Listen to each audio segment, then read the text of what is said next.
same for walking out on us. Oh.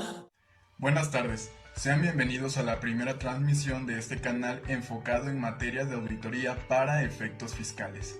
Mi nombre es Social Gilberto Rojas Cruz, soy estudiante del Tecnológico Nacional de México Campus Tehuacán en la licenciatura de Contador Público.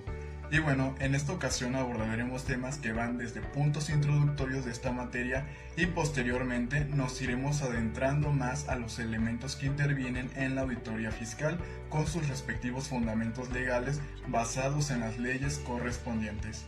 Por lo tanto, tenemos entonces para este video los siguientes temas que se muestran aquí en pantalla, teniendo así la definición y objetivos de auditoría fiscal, fiscalización, facultades de comprobación de las autoridades fiscales, dictamen de auditoría y tipos de dictamen, código de ética profesional, dictamen para efectos del seguro social, logros y desafíos de la fiscalización en México, informes de auditoría elaborar y presentar, sujetos obligados a dictaminar y finalmente los requisitos del dictamen fiscal. Entonces, partiendo del tema 1.1, tenemos el concepto y objetivos de auditoría.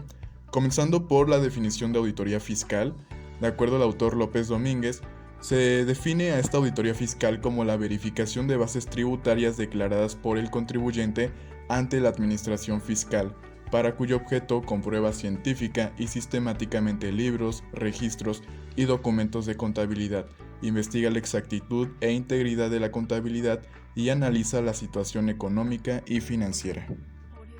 Bien, pues esta es la definición que nos da el autor, pero en palabras más sencillas, ¿a qué se refiere exactamente este término?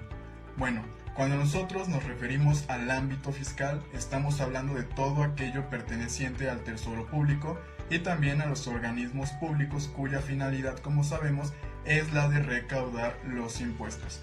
Por lo tanto, al hablar de una auditoría fiscal, básicamente nos estamos refiriendo a lo que es el control y también a lo que es la inspección de la situación tributaria de un contribuyente. Dicho contribuyente puede tratarse de una persona física o moral según sea el caso. Por ende, a través de este tipo de auditoría se verifica que efectivamente estos contribuyentes estén cumpliendo con las obligaciones fiscales totalmente apegados a la ley. Por otra parte, cabe mencionar que, así como las demás ramas de la contabilidad, la auditoría fiscal también persigue objetivos específicos que la caracterizan como lo que es, tomando en cuenta diferentes factores que le permitan alcanzar las metas planteadas inicialmente. Por lo tanto, dentro de los objetivos de la auditoría fiscal tenemos los siguientes que les mencionaré a continuación. Por ejemplo, se tiene comprobar que los saldos del pasivo del balance correspondan efectivamente a las deudas pendientes de pago a la hacienda pública a la fecha de cierre del ejercicio. Otra característica o más bien objetivo de la auditoría fiscal es comprobar que los saldos deudores a la hacienda pública se hayan valorado de acuerdo a las normas de información financiera y a la normativa fiscal pertinente. Otro objetivo podría ser, por ejemplo, evaluar que las cuentas estén correctamente clasificadas en el balance de situación financiera entre el activo y el pasivo. Otro objetivo es controlar que en caso de que haya reclamaciones levantadas por la administración pública no resueltas a la fecha de cierre, se encuentren correctamente contabilizadas. Otro objetivo es evaluar que los procedimientos se hayan realizado de acuerdo a la buena fe, asegurando que se haya cumplido con la normativa legal establecida.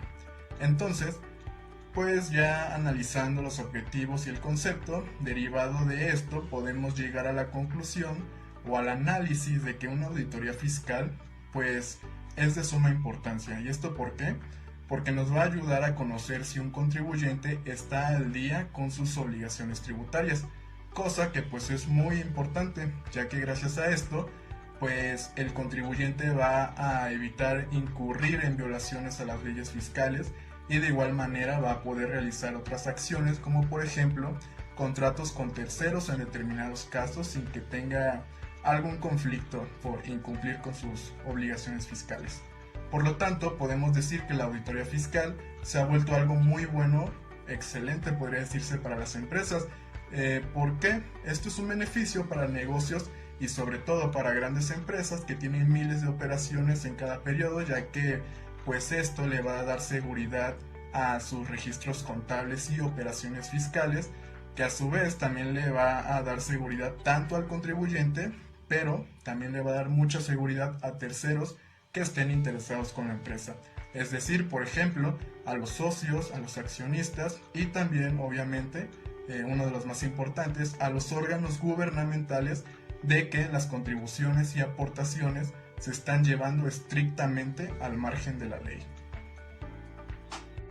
Ahora, dando paso al tema de la fiscalización, primeramente hay que saber cuál es la definición de este concepto para posteriormente mencionar la forma en que se clasifica o se divide.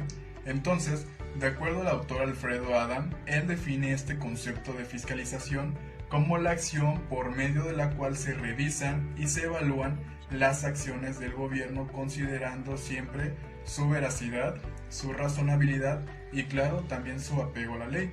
¿Pero esto qué quiere decir? Bueno, pues esto se refiere a que se van a examinar todas las actividades para verificar que estén cumpliendo con las normativas vigentes. Esto es prácticamente a lo que se refiere, pero cabe mencionar que la acción de fiscalizar no solamente incluye al gobierno, sino que también incluye a los contribuyentes para saber si están cumpliendo con sus normativas y obligaciones fiscales.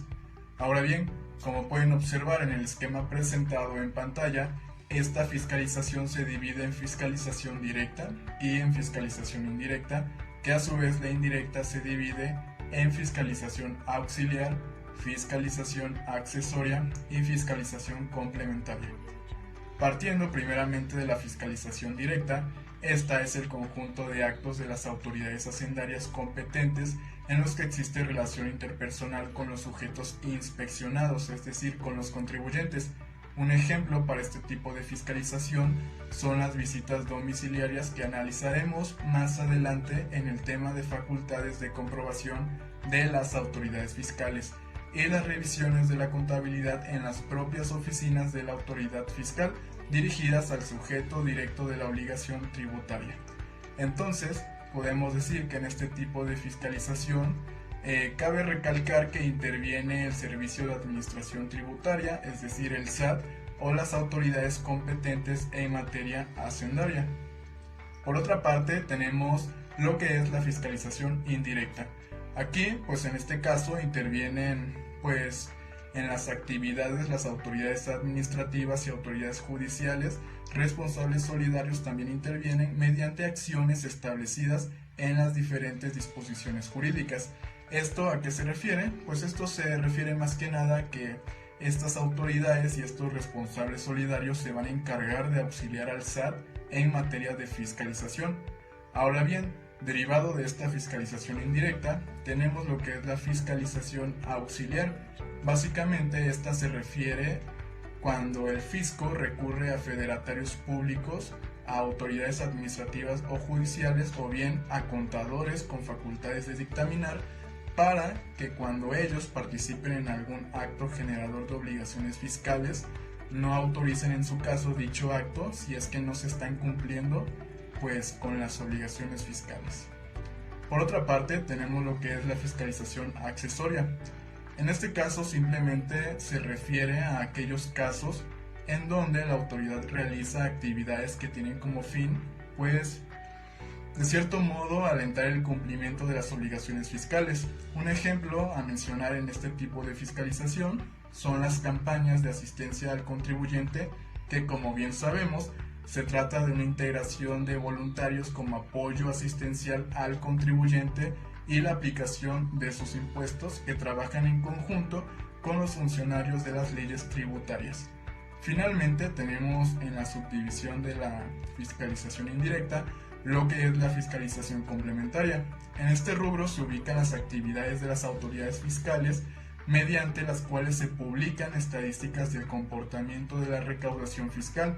También en este tipo de fiscalización se da cuando, por ejemplo, el fisco publica los nombres de las personas que han sido denunciadas por la comisión de delitos fiscales o que han sido sancionadas por la comisión de infracciones fiscales.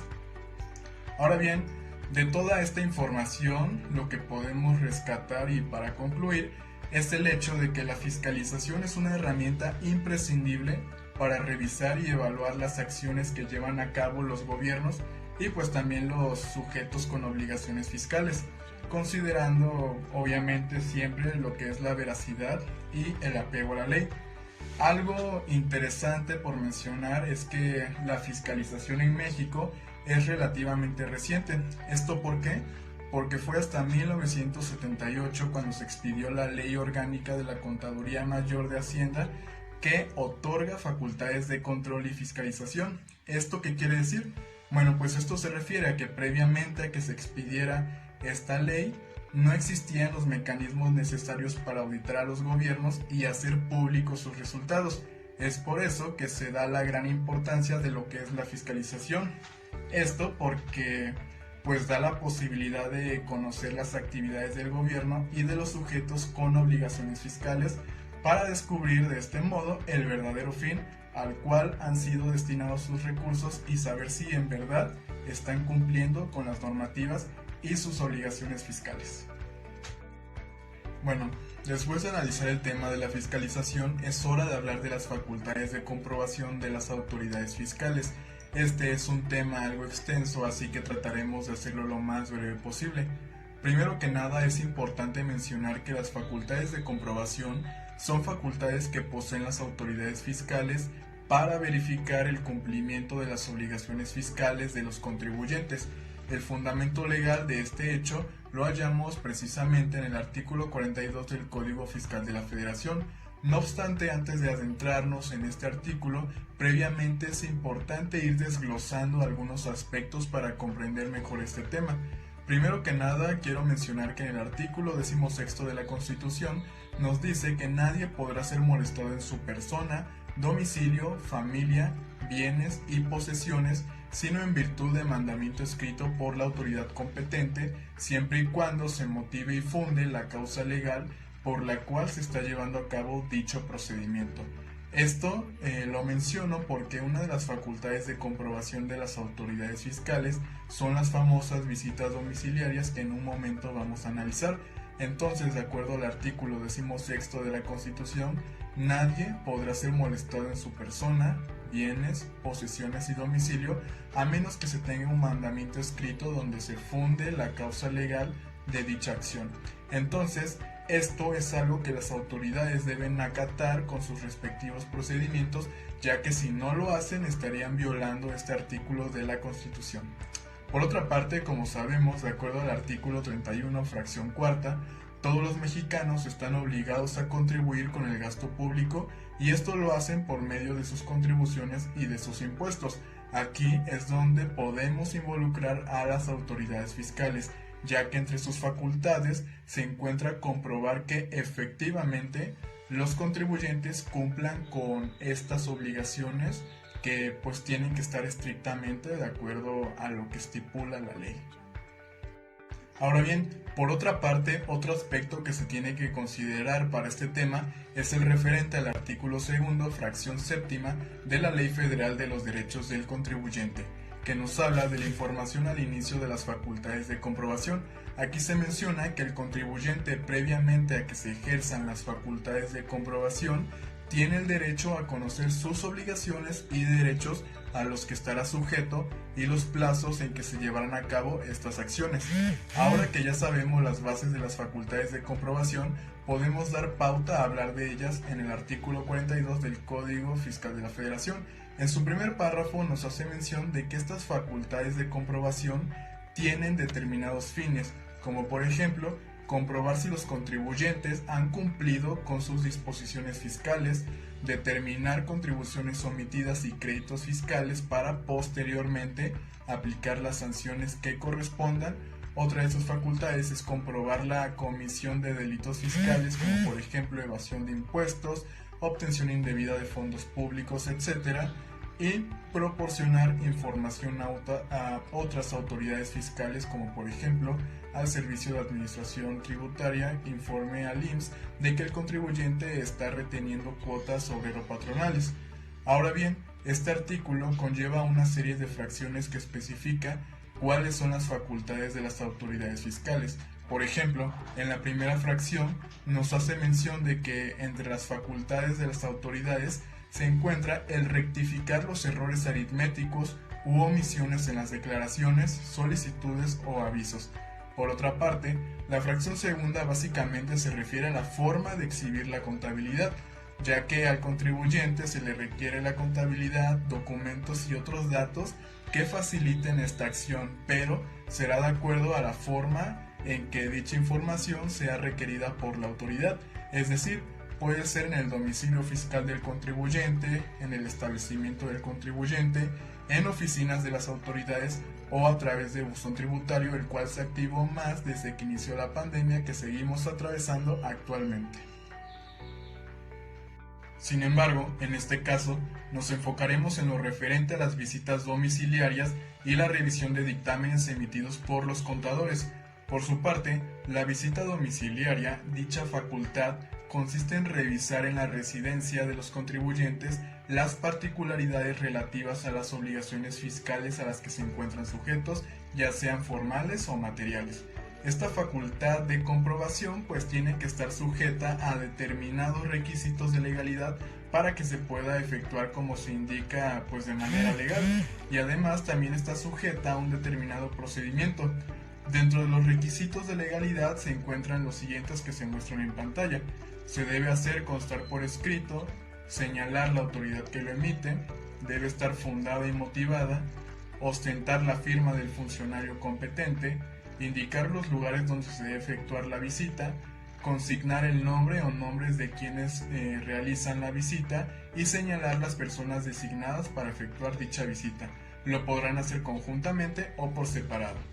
Ahora bien, respecto a su procedimiento, este tiene su fundamento legal en el artículo 49 del Código Fiscal de la Federación, mencionando en la fracción primera que se llevará a cabo en el domicilio fiscal, establecimientos, puestos fijos y semifijos en la vía pública de los contribuyentes, asesores fiscales, instituciones financieras, fiduciarias, fideicomitentes o fideicomisarios y en el de las partes contratantes o integrantes en el caso de cualquier otra figura jurídica. La fracción segunda nos indica que al presentarse los visitadores al lugar en donde deba practicarse la diligencia, entregarán la orden de verificación al visitado, a su representante legal, al encargado o a la persona que se encuentre al frente del lugar visitado, y con dicha persona será con quien se entenderá la visita de dicha inspección. Posteriormente, los visitadores tienen que identificarse con la persona con quien se entienda la diligencia, requiriéndola para que designe a 2 testigos. Si estos no son designados o los designados no aceptan servir como tal, pues los visitadores los designarán haciendo constar este hecho en las actas o actas que se levanten. Esto pues en ningún momento va a afectar la validez del procedimiento. La fracción cuarta indica que en toda visita domiciliaria se levantará acta en la que se hará constar en forma circunstanciada los hechos u omisiones conocidos por los visitadores.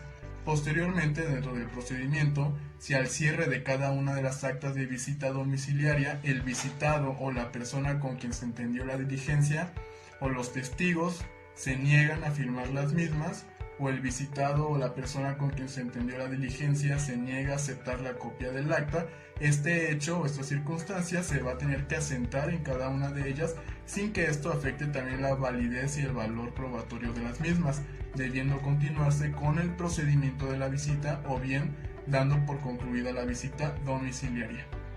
Finalmente, la fracción sexta menciona que si durante la visita las autoridades conocieron incumplimientos a las disposiciones fiscales, se procederá a la formulación de la resolución correspondiente. Sin embargo, previamente se deberá conceder al contribuyente un plazo de 3 días hábiles para desvirtuar la comisión de la infracción, presentando las pruebas y formulando los alegatos correspondientes. Esto es lo referente a la visita domiciliaria con su definición, requisitos de legalidad y su procedimiento aplicable. Ahora bien, por otra parte, tenemos que la autoridad fiscal, para verificar el cumplimiento de las diversas obligaciones fiscales a cargo de los particulares, podrá efectuar una serie de actos de revisión por medio del cual se lleva a cabo la verificación del debido cumplimiento de las disposiciones de la materia. El dictamen fiscal es una de las causas que por lo regular generan el inicio de una revisión. Previamente hay que comprender lo siguiente mediante este esquema. Entonces tenemos que el contador público, como pueden observar, podrá emitir un dictamen fiscal de estados financieros y de informes con efectos fiscales siempre y cuando obtenga el registro correspondiente que otorga el Servicio de Administración Tributaria. Dicho dictamen tiene un valor relevante y la autorización de realizarlos es dada a un profesional que estará sujeto a requisitos especiales y a un control estricto por la autoridad fiscal. El fundamento legal de esta facultad lo hallamos en el artículo 42, fracción cuarta, que básicamente nos habla sobre revisar los dictámenes formulados por contadores públicos sobre los estados financieros de los contribuyentes y las operaciones de enajenación que realicen. Cabe mencionar que dentro de los requisitos exigidos al contador público que emite informes fiscales figura el de desarrollar su trabajo conforme a las normas de auditoría y de igual manera fundamentándose en el Código Fiscal de la Federación y su reglamento. Asimismo, dentro de este código se fundamenta la forma de llevar a cabo esta facultad, al igual que la visita domiciliaria, pues también esta revisión del dictamen conlleva un procedimiento específico para llevarlo a cabo. Dicho procedimiento tiene su fundamento legal en el artículo 52A del Código. Este orden debe de llevarse de la siguiente manera como se muestra aquí en pantalla. Primeramente se requerirá al contador público que haya formulado en el dictamen lo siguiente. Inciso A, tenemos que cualquier información que conforme a este código y a su reglamento debiera estar incluida en los estados financieros dictaminados para efectos fiscales. Inciso B, la exhibición de los papeles de trabajo elaborados con motivo de la auditoría practicada, los cuales, en todo caso, se entiende que son propiedad del contador público. Inciso C, la información a que se considere pertinente para cerciorarse del cumplimiento de las obligaciones fiscales del contribuyente, habiéndose requerido al contador público que haya formulado el dictamen en la información y los documentos a que se refiere la fracción anterior. Si estos no fueran suficientes a juicio de las autoridades fiscales para conocer la situación fiscal del contribuyente, podrán a su juicio ejercer directamente con el contribuyente sus facultades de comprobación. En la fracción tercera tenemos que las autoridades fiscales podrán en cualquier tiempo solicitar a los terceros relacionados con el contribuyente o responsables solidarios la información y documentación. ¿Para qué? Para verificar si son ciertos los datos consignados en el dictamen y en los demás documentos, en cuyo caso la solicitud respectiva se hará por escrito notificando copia de la misma al contribuyente. Para concluir, de lo que analizamos referente a este artículo 42 del Código Fiscal de la Federación, de donde se deriva todo, podemos destacar que la importancia de las facultades de comprobación radica en las particularidades de las obligaciones fiscales a las cuales se encuentran sujetos los contribuyentes, ya sean personas físicas o personas morales. De igual manera, aquellas facultades de revisar los dictámenes emitidos, en este caso por los contadores públicos, los cuales tienen que apegarse a la normatividad de auditoría y al Código Fiscal de la Federación. Estas facultades que poseen las autoridades fiscales se encuentran en el artículo 42, distribuidas en sus diferentes fracciones como ya lo vimos. No obstante, es importante recalcar el hecho de llevar a cabo de manera correcta los procedimientos establecidos sin cometer ningún error para no incurrir en una violación de la ley hacia el contribuyente, que de igual manera, así como posee obligaciones, también posee derechos de acuerdo a lo estipulado en el artículo 2 de la Ley Federal de los Derechos del Contribuyente. Aunado a esto, el artículo 16 de la Constitución Política. Respecto al contador público, como se menciona, tiene que apegarse a la normatividad de su profesión, actuando siempre de manera imparcial en el momento preciso de emitir el dictamen fiscal, ya que además de esto, pues también las autoridades fiscales tendrán la facultad para hacer la revisión o las revisiones de los dictámenes, y el contador deberá demostrar su ética profesional en momentos precisos como este. Como lo acabamos de mencionar en el tema anterior, una de las facultades de comprobación de las autoridades fiscales es el de revisar los dictámenes emitidos por los contadores. En este tema abordaremos lo referente al dictamen de auditoría y los diferentes tipos de dictamen que hay. Entonces, partiendo de la definición de lo que es el dictamen de auditoría, tenemos que, de acuerdo al Comité de Terminología del Instituto Americano de Contadores Públicos, señala que el dictamen de auditoría es la opinión del contador público, pero en funciones de auditor. O sea, que se trata de un documento por medio del cual el contador público independiente va a señalar la naturaleza y el alcance de auditoría que ha realizado y posteriormente expresará la opinión que se ha formulado respecto de los estados financieros. Este dictamen pues lo podemos clasificar de acuerdo al esquema mostrado aquí en pantalla. Entonces tenemos que primeramente el dictamen con tipo de opinión sin salvedades. Se entenderá que el contribuyente cumple con las disposiciones fiscales y también con el marco contable aplicable. Por otra parte, en la opinión con salvedades que tenga implicación fiscal, se refiere cuando el contribuyente no cumple con alguna disposición fiscal y por ende existen diferencias no enteradas en el cálculo de impuestos o contribuciones. Por otra parte, la opinión con salvedades e implicación fiscal es cuando el contribuyente no aplica el marco contable al que está sujeto, pero sí cumple con las disposiciones fiscales, por lo que no van a existir diferencias en los cálculos de impuestos y contribuciones. Por otra parte, tenemos lo referente a las opiniones negativas. En este caso también existen de dos tipos, con implicaciones fiscales y sin implicaciones fiscales. La primera se refiere a cuando el contribuyente no aplica correctamente alguna norma del marco contable al que está sujeto y tampoco cumple con alguna disposición fiscal, lo cual por ende lleva al auditor a emitir esta opinión negativa y en consecuencia van a existir diferencias en los cálculos de impuestos y contribuciones. Ahora, la segunda, es decir, la que tiene implicaciones fiscales, es cuando el contribuyente no aplica correctamente alguna norma del marco contable al que está sujeto, lo cual lleva al auditor a emitir la opinión negativa. Sin embargo, sí cumple con las disposiciones fiscales y por lo tanto no van a existir diferencias en el cálculo de impuestos y contribuciones. Finalmente tenemos el dictamen con abstención de opinión.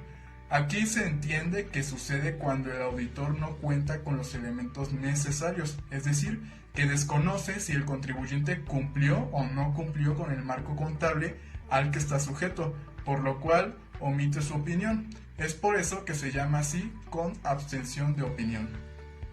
Derivado de la información que acabamos de mencionar y que conlleva cada tipo de dictamen y lo que es en sí el dictamen, hay que recalcar que es un documento muy importante, ya que tiene como objetivo principal emitir una opinión acerca de la corrección contable de las cifras que se presentan en los estados financieros como resultado del trabajo de auditoría. Asimismo, es importante mencionar que los diferentes usos en donde se emplea el dictamen pues es algo muy importante. Por ejemplo, que se ocupa en las juntas directivas de las empresas para conocer la evolución del negocio o de la empresa. Igualmente, es requerido para proyectos de inversión, para tener la certeza de que la empresa es una empresa formal y que sus recursos se están utilizando adecuadamente por parte del personal.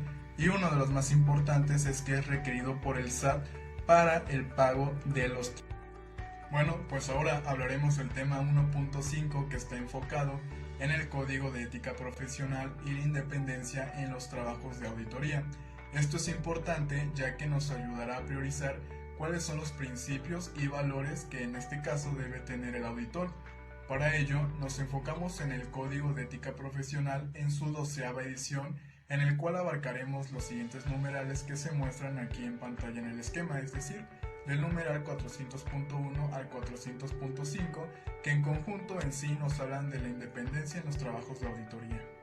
El 400.1 nos habla acerca de que el auditor debe ser independiente al momento de realizar sus revisiones.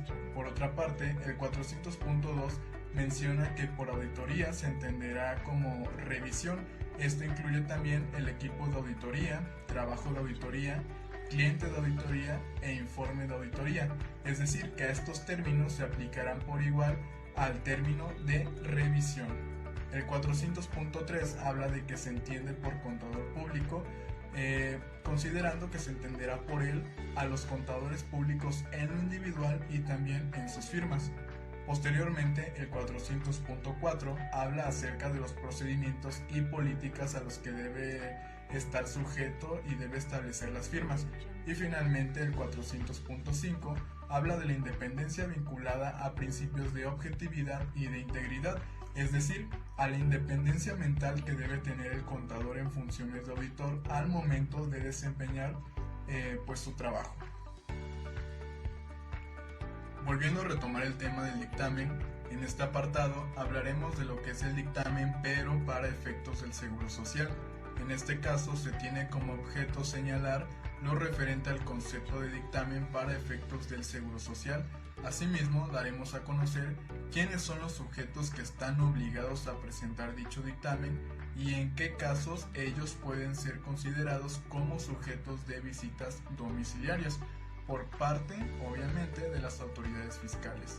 De igual manera, hablaremos de los sujetos que no están obligados a presentar el dictamen, sin embargo, pueden optar por su presentación y finalmente determinaremos cómo es el cálculo del promedio anual de trabajadores del ejercicio inmediato anterior en base a lo establecido en el reglamento de la Ley del Seguro Social. Todo esto que acabo de mencionar pues será conforme a su fundamento legal basado en los artículos correspondientes de la Ley del Seguro Social y de su reglamento. Entonces, hay que comenzar mencionando que un individuo en condiciones ya sea de empresario o de patrón debe tener siempre en su conocimiento que es de suma importancia cumplir con las obligaciones a las que se esté sujeto ante el Instituto Mexicano del Seguro Social, es decir, del IMSS. Esto incluye, por lo tanto, afiliación de trabajadores, información de los movimientos de sueldos y salarios, así como también el pago de las cuotas obrero-patronales, entre otras actividades relacionadas con la cobertura de planta laboral también. El documento que ampara el cumplimiento de todas estas actividades mencionadas o de estas obligaciones es el que vamos a analizar, o sea, el dictamen para efectos del Seguro Social. El reglamento de la Ley del Seguro Social, en su artículo 2, fracción 8, define al dictamen como un documento elaborado por contador público autorizado que consigna la opinión sobre el cumplimiento de las obligaciones del patrón ante el instituto. Pero aquí viene la pregunta, ¿quiénes están obligados a presentar dicho dictamen y quiénes pueden optar por presentarlo? Bueno, para los efectos de la Ley del Seguro Social, en su artículo 16, se establece que los patrones que cuenten con un promedio anual de 300 o más trabajadores en el ejercicio fiscal inmediato anterior van a estar obligados a dictaminar el cumplimiento de sus obligaciones ante el instituto por contador público autorizado en los términos que se señalen en el reglamento que al efecto emita el Ejecutivo Federal.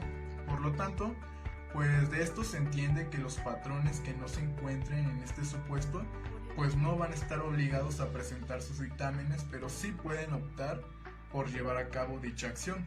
Entonces, vamos a suponer que el patrón presentó su dictamen y él no será sujeto de visitas domiciliarias de acuerdo a lo que dice la ley, a excepción de que en el dictamen se hayan presentado con abstención de opinión, con opinión negativa o con salvedades sobre aspectos que a juicio del contador público recaigan sobre elementos esenciales del dictamen, o bien que derivado de la revisión interna del dictamen se determinen diferencias a su cargo y estas pues no fueran aclaradas y en su caso pagadas. Entonces, si de esto se entiende que si existieran estos casos, pues sí se volverían sujetos de visitas domiciliarias, recordando que la visita domiciliaria es cuando la autoridad va a ejercer sus facultades hasta nuestro domicilio.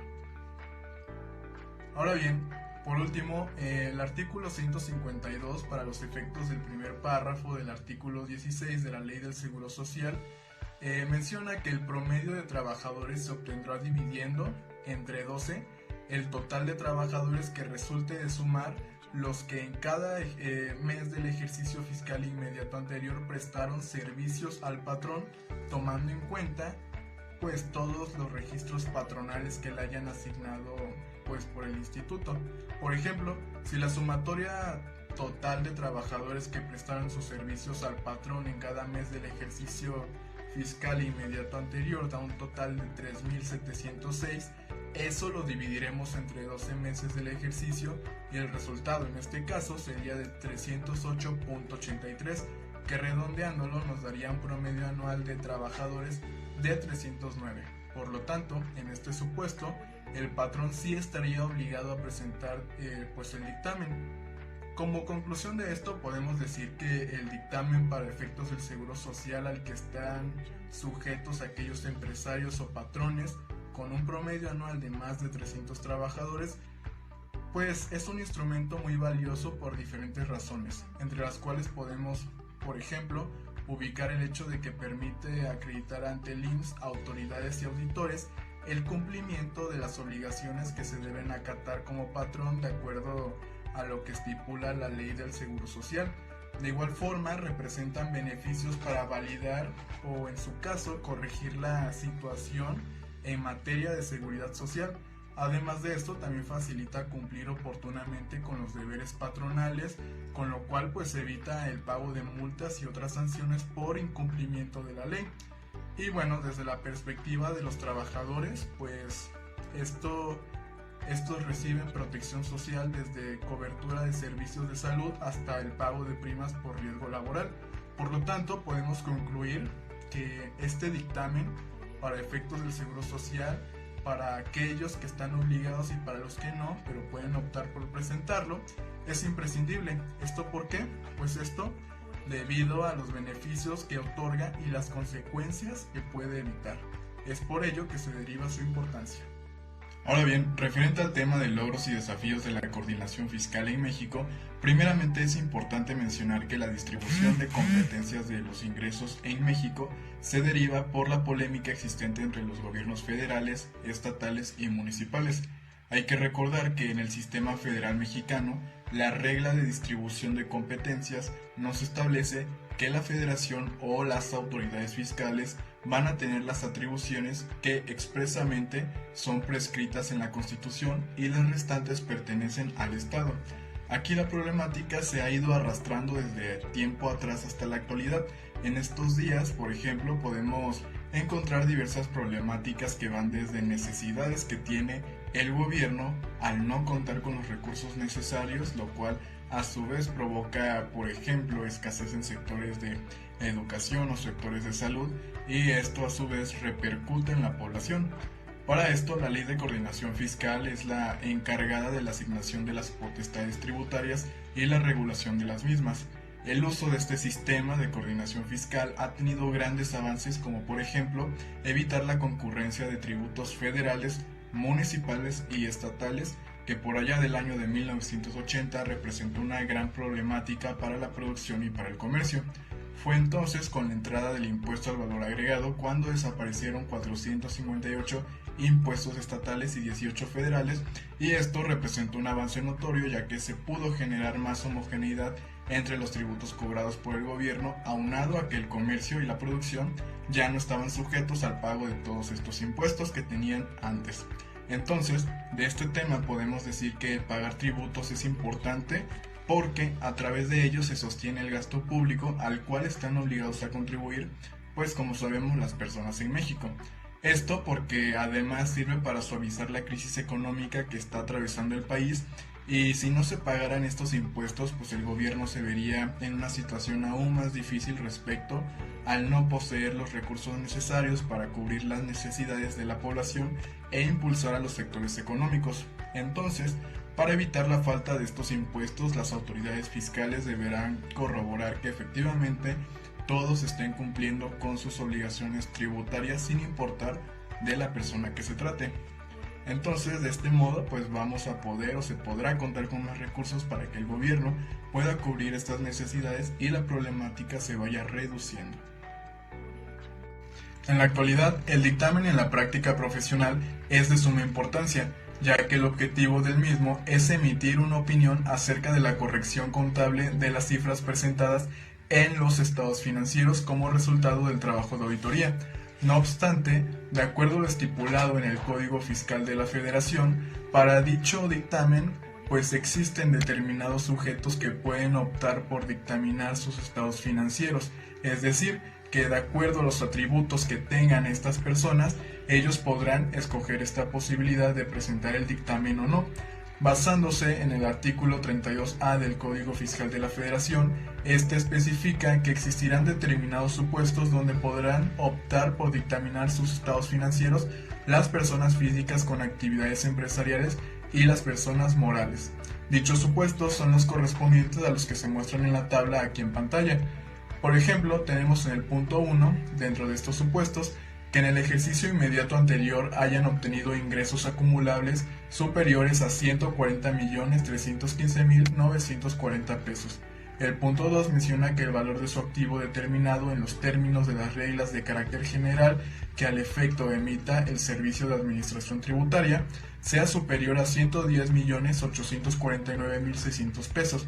Y punto 3, que por lo menos 300 de sus trabajadores les hayan prestado en cada uno de los meses del ejercicio inmediato anterior, pues sus servicios. Por ende, se entiende que estos sujetos mencionados en el gráfico o en la tabla podrán optar por dictaminar en los términos del artículo 52 del Código Fiscal de la Federación sus estados financieros por medio de contador público autorizado si es que así lo desean.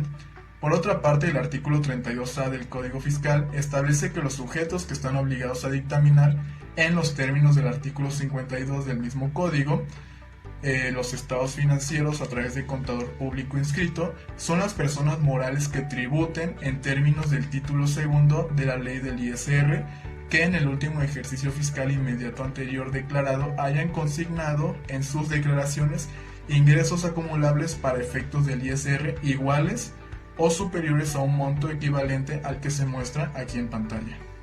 Entonces, ellos estarán obligados a dictaminar.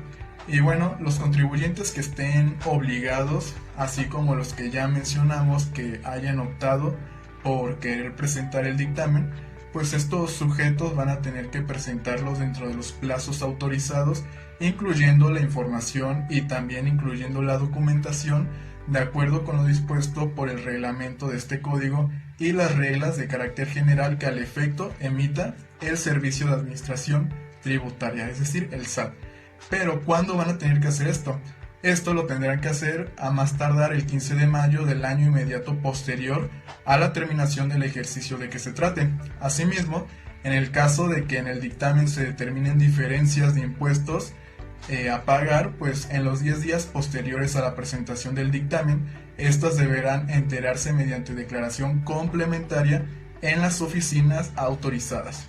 Entonces, los contribuyentes que estén obligados a dictaminar sus estados financieros, así como aquellos que ejerzan la opción a que se refiere este artículo, tendrán por cumplida la obligación de presentar la información a que se refiere el artículo 32H de este código, es decir, que tendrán por cumplida su obligación de presentar la información sobre su situación fiscal siempre y cuando se utilicen los medios y formatos que mediante reglas de carácter general establezca el Servicio de Administración Tributaria, esto de conformidad a lo estipulado en dicho apartado de este Código Fiscal de la Federación.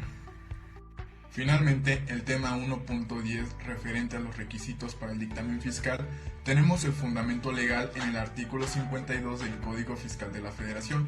Sencillamente nos menciona que los requisitos son que el contador público que dictamine debe obtener su inscripción ante las autoridades fiscales, pero para esto hay determinadas condiciones. Por ejemplo, que el registro solo van a poderlo obtener contadores públicos que sean de nacionalidad mexicana y que estén registrados ante la SEP, además que pertenezcan a un colegio profesional reconocido igualmente por la SEP, cuando menos en los 3 años previos a la presentación de la solicitud de dicho registro. De igual forma deben contar con 3 años de experiencia mínima en la elaboración de dictámenes fiscales. Ese es uno de los requisitos. La fracción segunda menciona que pues el dictamen tiene que también formularse con las disposiciones del reglamento del código y además con las normas de auditoría que regulan el trabajo que desempeña y la información que va a rendir como resultado del mismo del contador público. Ahora bien, la fracción tercera menciona de que el contador público tiene que emitir junto al dictamen un informe referente a la revisión de la situación fiscal del contribuyente, sea persona física o moral, en donde consigne bajo protesta de decir verdad los datos que señala el reglamento del código. La fracción cuarta especifica que otro de los requisitos es que el dictamen se tiene que presentar a través de los medios electrónicos que emite el SAT. Y por último, la fracción quinta dice que el contador público que esté al corriente con el cumplimiento de sus obligaciones fiscales en el mes donde deba presentar el dictamen, y para esto el contador va a tener que exhibir a los particulares el documento vigente expedido por el SAT, donde se emitirá la opinión del cumplimiento de las obligaciones fiscales. Como conclusión de este tema podemos decir que, pues respecto a este artículo 52, como se menciona, pues nos habla precisamente de los requisitos que se deben considerar para que la opinión de un dictamen pueda, pues, considerarse como cierta y respetable. Por lo tanto, el contador público autorizado debe estar sujeto a todos estos requisitos que se acaban de mencionar, que desde mi punto de vista considero que son muy eficientes cada uno de ellos. ¿Esto por qué? Porque va a asegurar que el contador esté desempeñando sus labores de manera eficiente y apegada a la ley, ya que, como se menciona en este artículo, pueden existir irregularidades en algunas ocasiones y pueden también ser errores, pero en otras más que nada pueden ser ocasionadas por voluntad propia del contador a fin de favorecer los estados financieros del contribuyente al cual le va a emitir su dictamen. Entonces, estos requisitos o estas condiciones se encargan de asegurar pues que de cierto modo el contador lleve a cabo sus actividades de manera lícita sin incurrir en algún delito que más adelante podría pues afectar el poder seguir desempeñando sus labores.